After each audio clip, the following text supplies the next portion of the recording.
भंडारे खाने का जो अनुभव तुम्हारे गुरु को है ना, वो किसी को नहीं भाई साहब। रहा नहीं जाता, तड़प ही ऐसी है ना। नहीं, सुके। मेरा एक दोस्त है नायब तहसीलदार, ऑनलाइन क्लास में उसका नाम लेना मेरे को सही नहीं लगेगा, नहीं तो बोलेगा कि तूने मेरा नाम क्यों ले लिया बे। तो एक बार क्या हुआ कि हम एक भंडारा खाने गए थे, ये बात है 2013 के आसपास की बात है, 13-14 की बात है। तो ऐसा पहले सोर्स होता था, इतना डाटा भी नहीं होता था कि सब रिचार्ज करवा ले और हाँ व्हाट्सअप चलाए। तो एक बार क्या हुआ था कि अगर पहले माइक लगते थे कि भंडारा भंडारा विशाल भंडारा, ये सुना मतलब ये है कि आज भंडारा है, खाने चलना है। और उस समय कोई इतने वीआईपी टीचर भी नहीं थे, क्योंकि उस समय घर के अंदर ही पढ़ाते थे, तो ठीक है चलता था। 30 बच्चों का बैच हुआ करता था, तो 30 बच्चों का बैच हुआ करता था, 30-30 बच्चे करके पढ़ाते थे वहाँ पे। तो ऐसा तो था नहीं भंडारे में गए तो अपने शिष्य मिल जाएंगे। तो एक बार हम भंडारा खाने गए, तो हुआ ये कि हम लोग पढ़ते थे उस समय, पीएससी की तैयारी भी कर रहे थे, उस समय मेरा मेंस भी था, तो और उसका मेरे दोस्त का भी मेंस था उस समय। तो हम लोग गए भंडारा खाने, एक जगह नाम नहीं लूंगा नहीं तो बोलेंगे हमारे कब खत्म हुआ बे, खत्म हो गया, मानते थोड़ी है। अब हम लोग क्या हुआ 11 बजे पहुंचे, जबकि 11 बजे खत्म हो जाता भंडारा। फिर भी हम बड़ी मुश्किल से, हमारा नंबर आ गया, 11:30 बजे तक हम बैठ गए वहाँ पे। तो एक बार क्या हुआ कि यहाँ से खाना बांटना चालू करो और हमको जगह मिली भाई साहब एंड में। मैं इधर बैठा, यहाँ मेरा दोस्त बैठा, यहाँ एक डोकरा बैठा जिसने थोड़ी बहुत लगा रखी थी,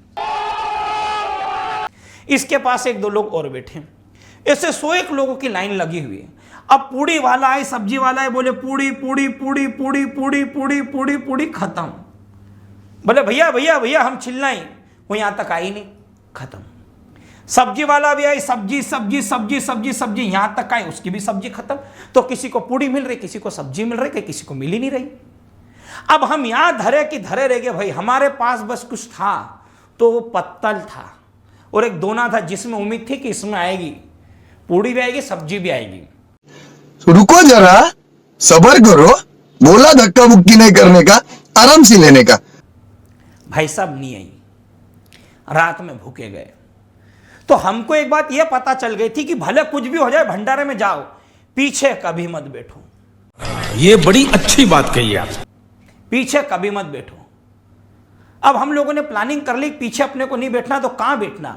फिर हमने प्लानिंग करी, एक काम करेंगे, अपन तो सबसे आगे बैठेंगे यार, कुछ भी हो जाए, यहां मैं बैठूंगा, यहां तू बैठना। और बैठने का तरीका भी, जो चप्पल होती, चप्पल नीचे रखो और उसके ऊपर बैठो, ऐसा फीलिंग आता है वैसा महाराजा की गद्दी पे बैठे हो। अब हम लोग आगे बैठ गए, मैं और मेरा दोस्त, पर समस्या ये हो गई कि उन्होंने पीछे से बांटना चालू कर दिया। देखा आपने लापरवाही का नतीजा है। अब वो आई तो सही, खाना मिला, पर बोलते ना खाने बैठे आधे घंटे बाद उठे हम। क्यों?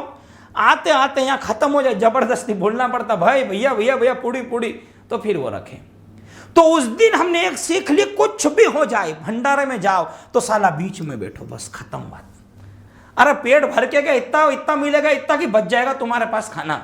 इसलिए जब भी आप भंडारे में जाओ तो दोस्तों यहां बैठो, यहां, ये फायदे की चीज है तुम्हारे, बीच में बैठो। इसलिए भंडारे का अनुभव है, ये ले लो बेटा, जब भी जाओ काम आएगा आपके। और चप्पल कहाँ रखना ये भी मैंने बता दिया आपको, है ना।